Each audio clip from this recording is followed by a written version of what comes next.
네, 안녕하십니까. 네, 반갑습니다. 가정의 달 가정집회 잘 하셨죠? 네, 저는 가정집회 그렇게 많이 다녀봤지만 천사의 집에서 한 건 처음인 것 같아요. 그 집 호수가 1004호입니다. 1004호. 그래서 정지훈 형제님 댁에서 했는데요. 천사 같은 윤슬이가 있어서 천사의 집인데, 윤슬 이름이 저는 그 한자어로 되게 막 어려운 이름인지 알았는데 이게 순수한 한국말이랍니다. 햇빛과 달빛이 비쳐서 반짝이는 물결을 윤슬이라고 합니다. 이쁘죠? 우리 순수한 한국말인데 그렇게 빛나는 아이로 크라고 엄마가 지어줬다고 합니다. 오늘 말씀 제목은 중요한 것, 더 중요한 것, 가장 중요한 것 이렇게 정해봤는데요. 부제목으로는 권세들, 이웃들, 그다음에 개인에게 주시는 사도 바울의 권면입니다. 말씀은 로마서 13장 말씀을 다 같이 공부하도록 하겠습니다. 13장 8절만 다 같이 한 목소리로 읽어보겠습니다. 신약 257쪽에 나와 있습니다. 로마서 13장 8절 말씀만 같이 읽겠습니다. 네, 다 찾으셨죠? 네. 시작.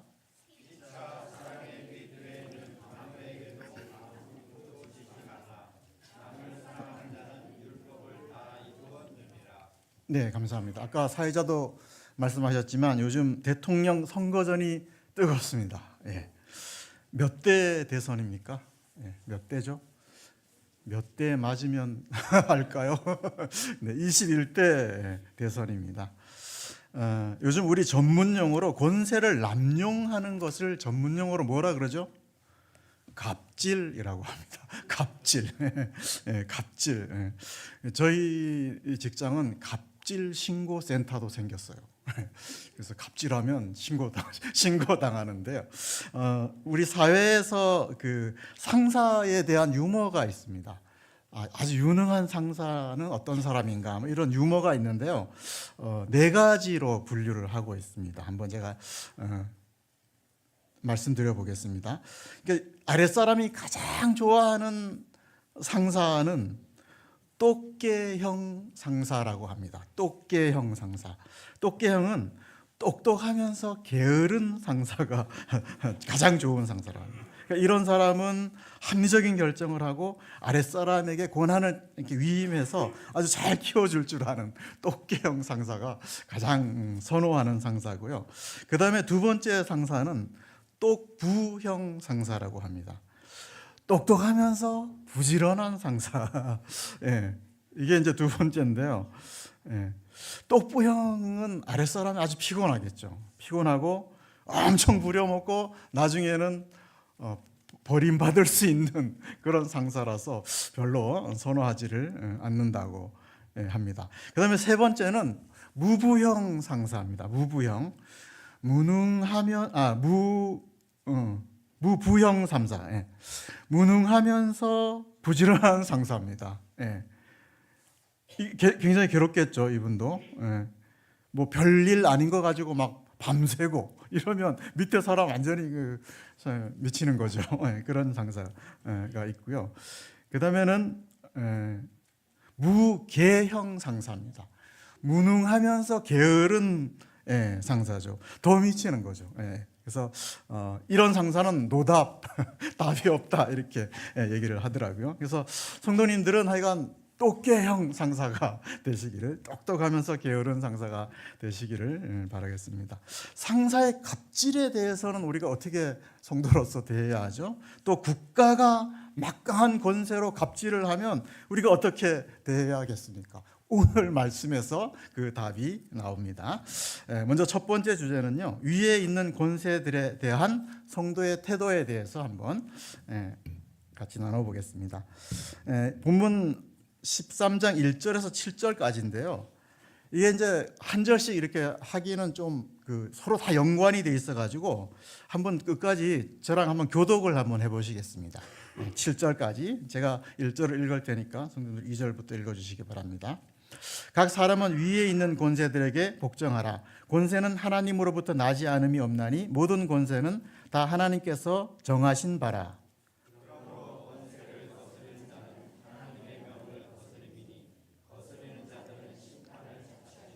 다스리는 자들은 선한 일에 대하여 두려움이 되지 않고 악한 일에 대하여 되나니 내가 권세를 두려워하지 아니하려느냐. 선을 행하라. 그리하면 그에게 칭찬을 받으리라.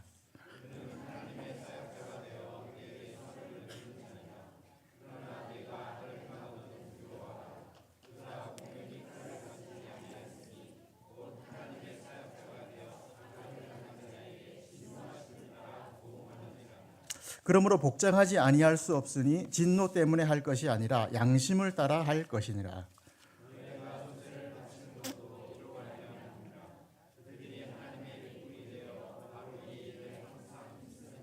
모든 자에게 줄 것을 주되 조세를 받을 자에게 조세를 바치고 권세를 받을 자에게 권세를 바치고 두려워할 자를 두려워하며 존경할 자를 존경하라. 이렇게 말씀을 하고 있습니다. 본문에서 주어는 딱 두 개가 나오죠. 첫째는 각 사람, 권세 아래에 있는 각 사람이고요. 두 번째는 위에 있는 권세들이 이제 나눌 수가 있습니다. 그래서 본문을 같이 읽어보셨는데 뭔가 개념이 확 잡히는 게 없죠. 막 하다 추상 명사로 되어 있습니다. 예. 이 구체적인 어떤 명사를 써서 본문을 쓰지 않은 것은 인간이 공동체를 이루고 살아가려면 보편적으로 아주 기본적으로 가져야 할 자세와 지침에 대해서 본문은 설명을 해주기 때문에 특정 대통령에게 복종하라 이렇게 쓰지를 않았다고 우리가 볼 수가 있습니다. 그러면 두 개의 주어를 나눠서 위에 있는 권세들이 해야 할 일, 아래에 있는 권세 각 사람들이 해야 할 일 이렇게 본문을 나눠서 볼 수가 있습니다. 위에 있는 권세들이 가져야 할 자세는 뭐죠? 가장 기본적으로 반복되는 단어가 있죠. 권세자는 하나님의 사역자다. 이게 이제 두 번 나오고요. 하나님의 일꾼이다. 이게 또 한 번, 이렇게 세 번 이제 나오고, 권세는 하나님에게서 나오고 하나님이 정한다. 이렇게 이제 하고 있죠. 그러니까 이런 어떤 사회 질서, 권세 이게 진화론자들은 이게 이제 사회가 점점 발달하면서 생겨났다. 이렇게 진화의 결과다. 이렇게 얘기를 하고 있는데 본문은 아니죠. 권세는 하나님께서 나오고 하나님이 정한다. 이렇게 말씀을 하고 있습니다. 그렇다면 권세자들은 어떻게 해야 됩니까? 하나님이 권세를 주셨으니까 하나님의 뜻에 따라 권세를 사용해야 하겠죠. 엿장사 마음대로 하면 아랫사람들이 고통을 받게 되겠죠. 그래서 실제로 한 100년 동안 국가 권력에 의해서 희생된 사람 숫자를 따져보니까 2억 명이 넘는다고 합니다. 국가 권력만 따지는 게 아니라 그냥 다른 일반적인 권세들에게서 희생당한 사람까지 합치면 엄청나게 우리가 될 수 있다고 하겠죠. 미국 대통령도 누가 권세를 줬습니까? 하나님이 주셨죠. 그럼 권세를 잘 사용해야 되겠죠. 요즘 관세 가지고 권세를 상당히 부리는 거 세계를 뒤흔드는 것 같습니다. 트럼프도 하나님의 뜻에 어긋나지 않게 정의롭게 쓰도록 우리가 기도를 해야 될 것 같습니다. 그 다음에 이제 권세자들이 해야 할 일을 이제 본문에서 쭉 살펴보면요. 거스르는 자들을 칼로 심판하는 그런 역할을 해야 되고 반대로 칭찬도 해야 됩니다. 권세자들이. 그리고 또 4절에 보시면 선을 베풀어야 되고요. 그래서 권세를 안 따르는 자들을 칼을 차고 진노와 보응을 하는 역할을 아주 잘 권세자들은 해줘. 이게 이제 주요 업무죠. 그래서 악인은 권권력과 정당한 법으로 징계를 잘 해야 하는 그런 역할도 있고요. 그래서 이제 본문을 보면 권세자들이 해야 할 일은 한마디로 권선징악, 이걸 이제 잘 해야 된다라고 할 수가 있습니다. 요즘 이제 신종 범죄가 자꾸 늘잖아요. 그래서 요즘은 그 AI가 발달을 해서 보니까 AI의 역기능으로 AI 범죄도 늘더라고요. 어떤 범죄가 있냐 보니까 AI가 자동 자금 세탁도 해주고요. 요즘 뭐 AI 딥페이크 있죠. 그것도 굉장히 범죄화되고 있고, AI 돼지 도살 사기 범죄 이런 게 있더라고. AI 돼지 도살 사기 범죄, 이거는 뭐냐 하면 AI가 사람을 가스라이팅하는 범죄를 이렇게 부르더라고요. 그러니까 AI가 사람의 감정을 막 조정을 해서 어떤 사기치는 그런 수법도 있더라고요. 그러니까 공권력이 이런 범죄자들을 징계하고 백성이 고통받는 일이 없도록 이렇게 하는 게 굉장히 중요하다고 할 수 있습니다. 6절에 보면요, 이렇게 범죄자를 잡는 일에 항상 힘써야 된다 이렇게 하고 있죠. 그러니까 이런 항상 힘쓰라고 이제 우리가 세금을 이렇게 내게 되는 거죠. 그래서 이 부분에서 저는 이제 교훈을 하나 받을 게, 우리도 교회 공동체잖아요. 그래서 교회 공동체에서 칭찬을 잘해야 되겠다, 이런 저는 메시지를 받게 됐습니다. 나는 아래 사람 크는 거 못 봐. 이렇게 찍어 누르면 교회 공동체가 정말 건전하게 이렇게 계승이 안 되겠죠. 그리고 이제 권세자가 칼을 이제 악을 징계하는데 안 쓰면 엉뚱한 곳에 그렇게 쓰게 되는데요. 그래서 이제 하여간 교회도 믿음의 후배들을 잘 칭찬하고 키우고 세워주고 밀어주고 이러한 자세가 필요하다, 그런 생각이 들었습니다. 그래서 저도 이 시간 칭찬 하나 하겠습니다. 요즘 규빈 형제가 아주 감사 기도를 잘 해주셔서 하나님께 감사드립니다. 칭찬으로 키울 수 있기를 바라겠습니다. 그럼 두 번째는 아래에 있는 각 사람이 가져야 할 기본 자세에 대해서 한번 알아보겠습니다. 뭐라 그러죠? 복종하라고 그러죠. 복종. 복종하라고 합니다. 그러니까 1절을 한번 읽어볼까요? 다시 한번. 시작.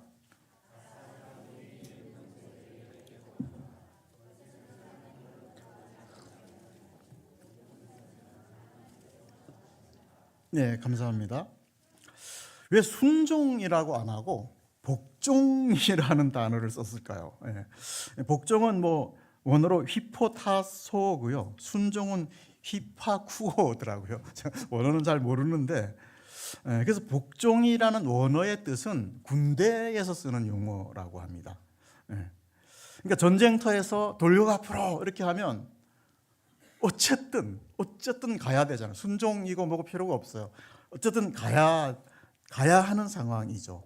그러니까 사도 바울은 보편적이고 아주 기본적인 어떤 개념을 얘기를 한다 그랬잖아요. 그러니까 복종이 있어야 어떤 공동체가 굴러갈 수 있다는 그런 의미로 복종이란 단어를 특별히 썼습니다.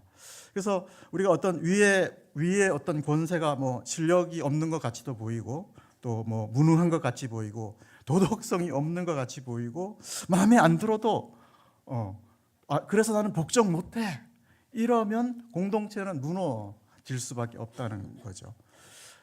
백성들이 이러면 무정부 상태가 되는 거고, 교회에서 그러면 무교회가 되는 거죠. 그거는 이제 하나님의 뜻이 아니라는 것을 우리가 본문을 복종이라는 말 뜻에서 좀 생각을 해볼 수가 있습니다. 그리고 본문에 심판을 자취한다 이런 뜻은 뭐 자취 생활을 말하는 건 아니고요.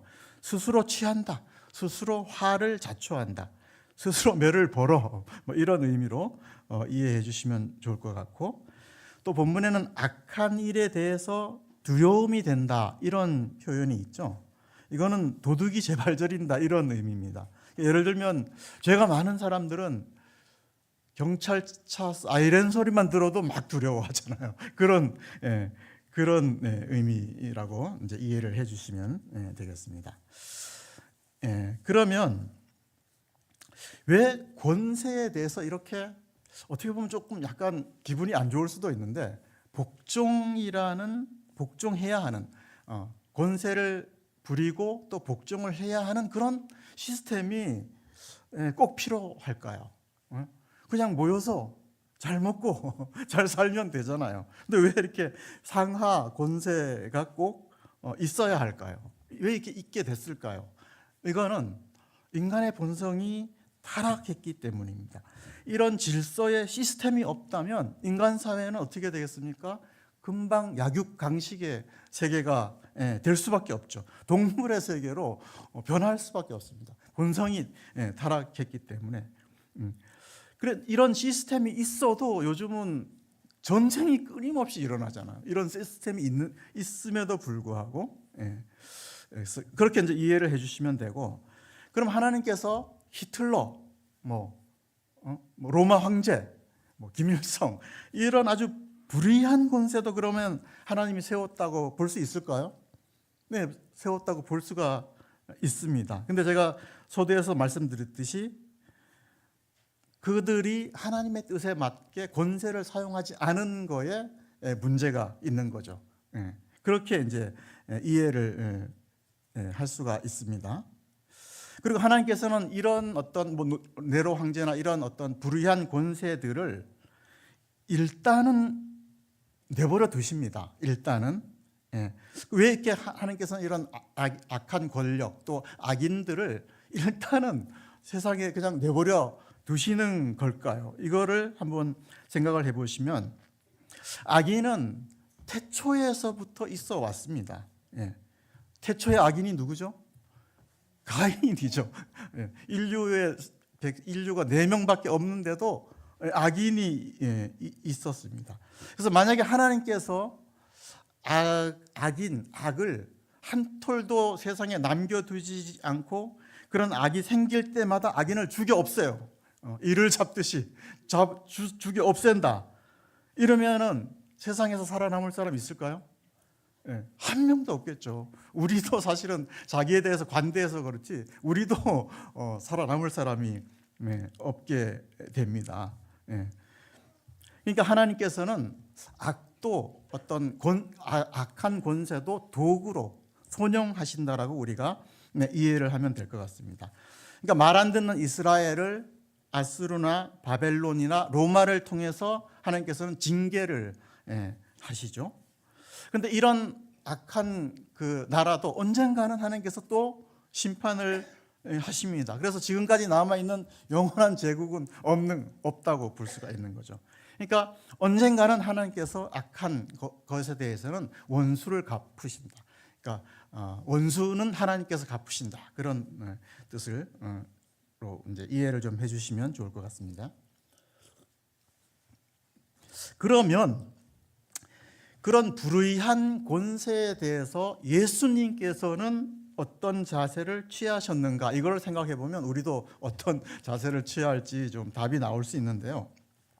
예수님 당시도 굉장히 헤롯 같은 불의한 정권이었죠. 종교 지도자들도 아주 이 왕을 좀 이렇게 책망해야 할 입장인데도 굉장히 이제 타락한 그런 상황이었고요. 근데 예수님께서는 이들에 대해서 비판은 하셨습니다. 헤롯은 뭐라고 그러셨어요? 여우 같은 사람이라고 하셨고, 바리새인과 사두개인은 뭐라고 하셨죠? 독사의 자식들아 이렇게. 그리고 회칠한 무덤이라고 또 비판하셨습니다. 그러니까 속은 썩고 겉은 굉장히 번지르르한 그런 사람이라고 비판은 하셨습니다. 그럼 우리도 불의한 것은 불의하다고 비판은 할 수가 있는 겁니다. 무조건 덮어두는 거는 옳지 않죠. 예수님처럼 우리도 비판은 할 수 있습니다. 근데 예수님께서는 비판은 하셨지만 붉은 띠를 머리에 두르고 힘으로 정권 타도를 외치지는 않았습니다. 제자들이 칼을 사용하려고 하자 칼로 일어선 자는 칼로 망한다. 그래서 칼을 내려놓게 하셨습니다. 예수님이 칼을 쓸 줄 몰라서 이렇게 하신 것은 아니죠. 예수님은 악을 선으로 이기는 방식을 택하신 것이라고 볼 수가 있습니다. 그래서 우리에게도 선으로 악을 이기라, 이렇게 선으로 악을 이기는 방식으로 우리도 불의한 정권에 대해서는 그렇게 해야 된다라고 할 수 있습니다. 그리고 예수님이 이렇게 힘으로 불의한 정권에 저항하지 않고 오로지 매진한 일이 있죠. 하나님의 나라를 전파하고 죄인을 구원하는 일에 매진하셨습니다. 그리고 또 예수님은 불의한 정권이 거두는 세금 문제 앞에서 뭐라고 하셨습니까? 가이사의 것은 가이사에게 바치라고 하셨죠. 그리고 예수님도 낼 필요가 없는 성전세도 내셨습니다. 사도 바울도 뭐라 그럽니까? 세금은 확실히 내라고 이렇게 얘기를 하고 있죠. 그래서 바울은 바로 이 예수님의 원리를 염두에 두고 권면을 하고 있다고 볼 수가 있습니다.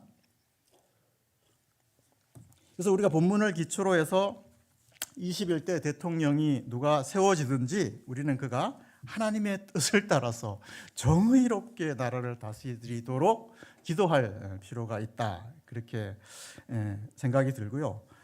또 위의 권세가 하나님의 뜻에 반하는 요구를 하면 거부할 수 있습니다. 로마 황제가 자신을 하나님처럼 경배하라고 요구를 하면 당당히 그거는 거부할 수가 있습니다.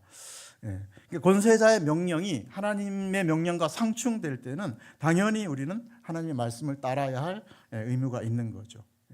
법도 상위법을 따르도록 그렇게 돼 있잖아요. 그래서 우리는 최상위법인 하나님의 말씀을 이렇게 따라서 이제 거부할 수 있는데, 악을 선으로 이기는 방식을 써야 한다, 그렇게 생각이 들고요. 뭐 대통령이 잘못되면 법과 선고라는 이런 합법적인 제도를 통해서 바꿀 수가 있다, 이렇게 생각이 듭니다. 네, 그 다음에 7절을 다 같이 한번 읽어보겠습니다. 7절 말씀. 시작.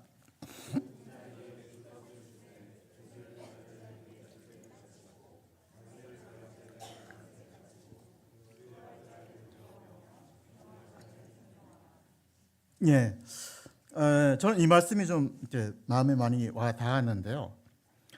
사람들은 본성상 내 위에 있는 권세를 싫어합니다. 그래서 우리 본성에는 내가 하나님처럼 되려는 본성이 있습니다. 그래서 이제 우리 이솝 우화 중에 그 여우와 신포도라는 이솝 우화가 있어요. 이게 여러분도 잘 아시겠지만 여우가 아주 맛있게 보이는 담장 위에 있는 포도를 따먹으려고 계속 점프를 합니다. 근데 너무 높아서 포도를 못 따먹어요. 그런데 여우가 하는 말이 뭐냐면 저 포도는 분명하게 신포도일 거야. 신포도라서 못 따먹을 거야. 이렇게 이제 비난을 하는 그런 걸 가지고 이제 이건 이제 심리학 용어로 투사라고 이렇게 하는데요. 그래서 우리는 자기가 가지지 못한 것에 대한 좌절감이나 실망감을 그것을 공격하고 깎아내리는 걸로 합리화하기 쉬운 거죠. 그래서 사촌이 땅을 사면 배 아프다, 뭐 이런 속담도 있고요. 그래서 이런 바울은 이런 우리에게 두려워할 자를 두려워하고 존경할 자를 존경하라, 이렇게 권면을 하고 있습니다. 두려워할 그 사람은 그만큼 노력해서 그 자리에 간 거고요. 우리가 존경해야 할 그 사람은 그만큼 노력해서 그 존경할 자리에 간 겁니다.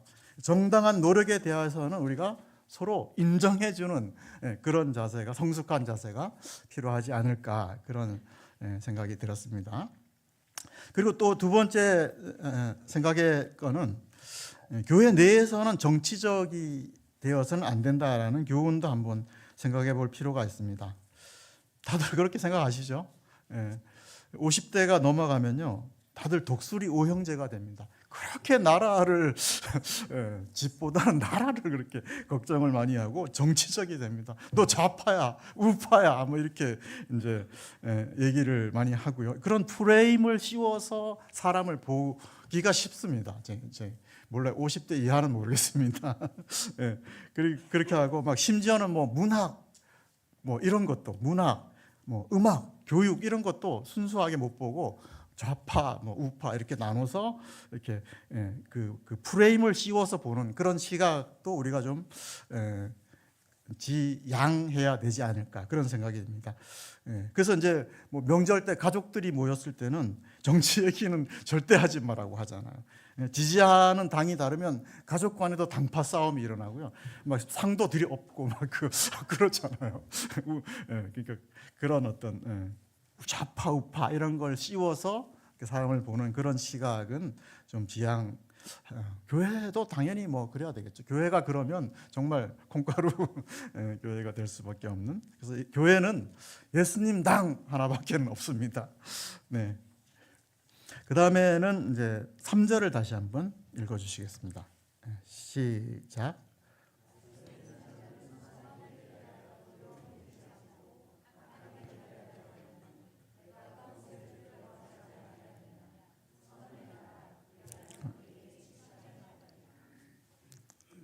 아닙니다. 제가 잘못 말씀드렸는데 5절입니다. 5절 죄송합니다. 5절 다시 한번 읽겠습니다. 시작.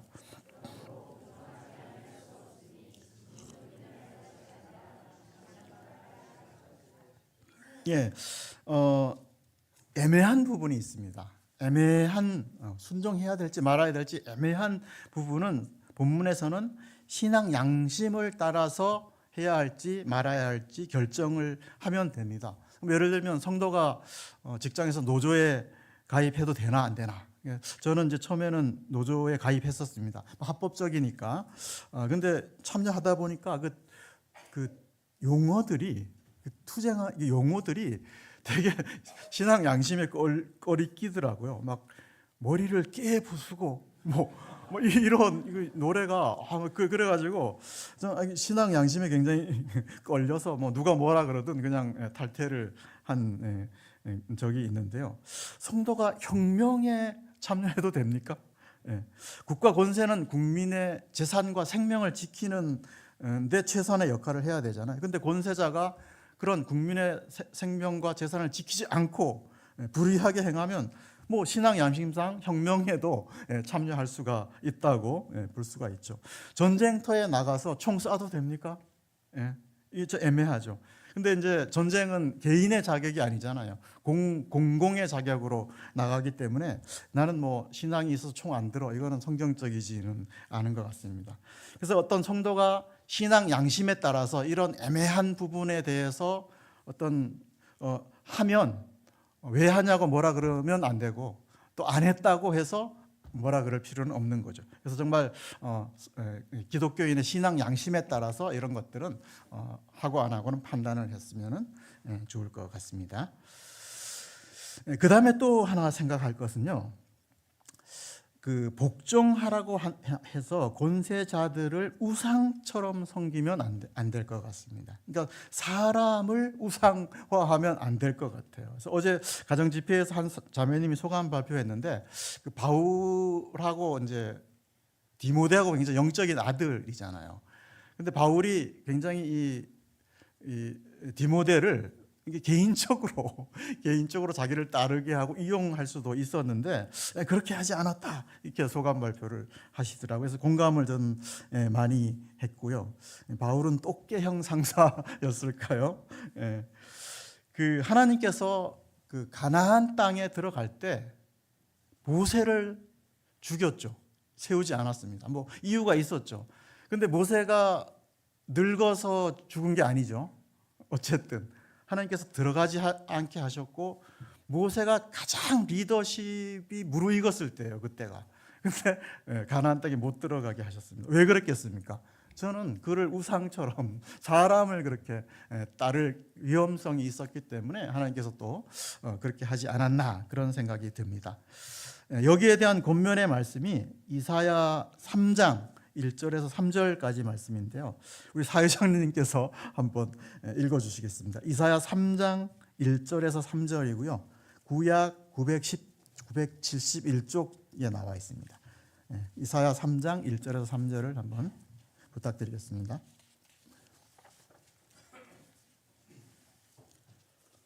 보라, 주 만군의 여호와께서 예루살렘과 유다가 의뢰하며 의지하는 것을 제하여 버리시되 곧 그가 의지하는 모든 양식과 그러하지 않은 모든 물과 용사와 전사와 재판관과 선지자와 복술자와 장로와 59장과 귀인과 모사와 정교한 장인과 능란한 요술자를 그리하실 것이니. 예, 감사합니다. 그러니까 하나님께서는 하나님 이외에 다른 것들을 추종하면 제하여 버리시겠다고 이렇게 말씀하고 있습니다. 예. 예, 뭐 다 사람, 재판관, 선지자, 다 제하여 버리겠다 이런 굉장히 무서운 말씀을 하고 계시죠. 예. 그래서 우리가 뭐 자녀들 잘 키워놨는데 누구 사람의 똘마니 노릇하면 굉장히 기분 나쁘잖아요. 그래서 부모로서 기분 나쁠 수도 있고. 그래서 우리가 목자로서 양들을 하나님께로 자꾸 가도록 보내는 자세, 예수님께로 가도록 나에게 오게 하는 게 아니라 보내는 자세가 필요하다, 그렇게 생각이 듭니다. 그리고 끝으로 이제 본문 7절까지의 쪽에서 이제 끝으로 하나 말씀드릴 거는 국가와 교회와의 관계가 어떻게 되냐, 이걸 한번 생각을 해볼 수가 있습니다. 첫째는 국가와 교회가 통합된 형태가 있었습니다. 이게 뭐냐 하면 영국 국교회가 그렇게 됐죠. 그래서 국왕이 교회의 수장, 정치의 수장 역할을 동시에 같이 교회의 머리 역할도 그렇게 했던 적이 역사적으로 있죠. 이것도 바람직한 관계는 아니죠. 두 번째는 교회가 국가를 지배하는, 교회가 국가 위에 있는 형태죠. 이거는 중세 시대의 이런 형태였죠. 그래서 중세 시대를 우리가 사가들은 뭐라 그럽니까? 암흑 시대, 이렇게 된 형태가 유지된 게 암흑 시대라고 이렇게 하기 때문에 이것도 바람직한 형태가 아니고요. 세 번째는 국가가 반대로 국가가 교회를 지배하는, 국가가 교회 위에 있는 형태죠. 국가가 교회를 막 간섭해, 이것도 바람직하지 않은 그런 형태고요. 네 번째는 교회와 국가는 별개의 영역으로 서로 침범하지 않고 공존하는 형태, 이게 이제 가장 바람직한 그런 형태가 아닌가. 그래서 국가와 교회는 뭐 하는 일부터가 완전히 다르고요. 국가는 칼을 차고 다스리는데 교회가 칼을 차고 다스리면 다음 주부터 아무도 안 나오겠죠.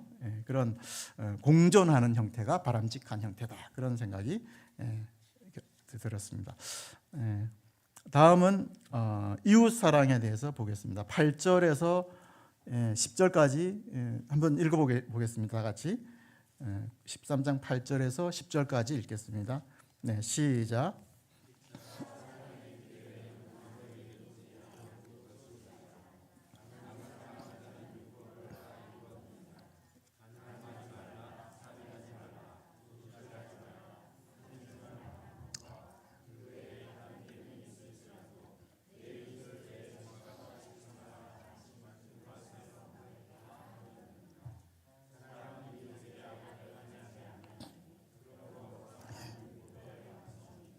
예, 또 사랑 얘기야?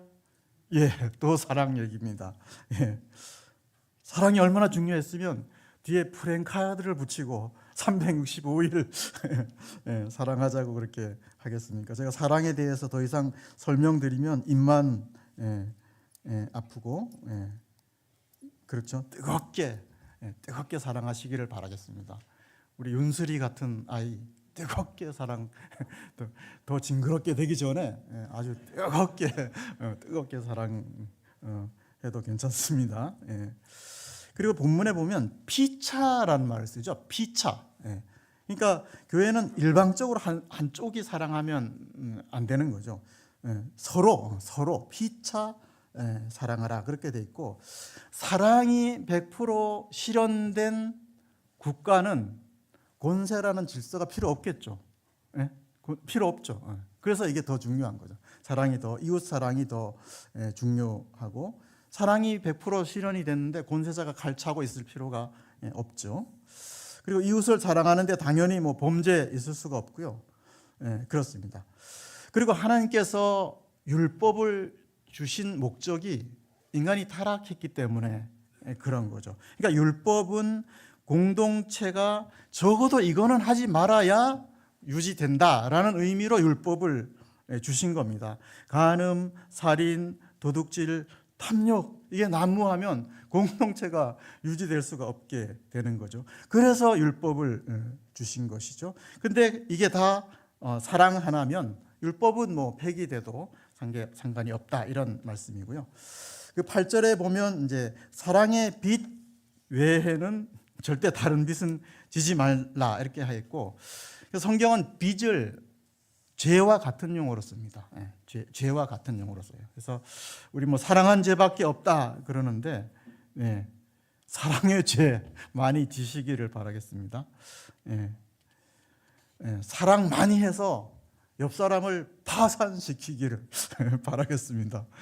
기도로 파산시키고 섬김으로 파산시키기를 바라겠습니다. 그리고 사랑의 빛 외에는 다른 채무는 없어야 한다고 권면을 합니다. 그것 때문에 공동체가 어려워지는 것을 막고자 하는 그러한 권면이라고 할 수 있습니다. 그 다음에 세 번째 권면은요, 개인 구원에 관한 권면인데요. 이것도 한번 읽어보겠습니다. 14절까지 한 절씩 제가 교독하겠습니다. 제가 11절 읽겠습니다. 또한 너희가 이 시기를 알거니와 자다가 깰 때가 벌써 되었으니 이는 이제 우리의 구원이 처음 믿을 때보다 가까웠습니다.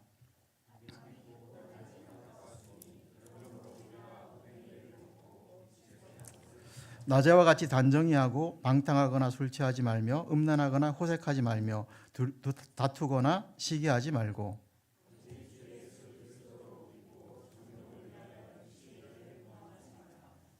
네, 감사합니다. 우리 구원에는 삼시제가 있죠. 그래서 예수님을 믿음으로 이미 구원받았고 과거 시제, 지금 현재 성화되어 가고 있고 미래에는 영화롭게 됩니다. 그래서 구원 받아간다, 이거는 다 이런 성화 삼시제 때문에 나온 말씀이고요.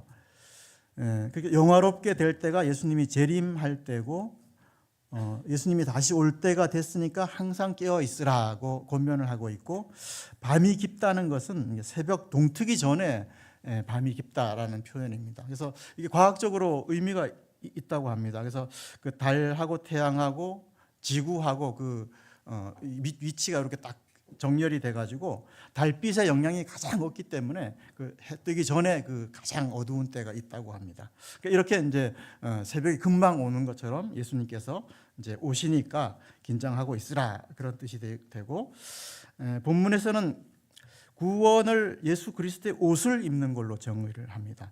우리가 제복을 입으면 그 제복에 걸맞는 행동을 하죠. 신부 드레스 입고 생선송질 하지 않잖아요. 그래서 제가 이거 좀 적당한 예가 없을까 이렇게 생각하다가 은성이 생각이 나더라고요.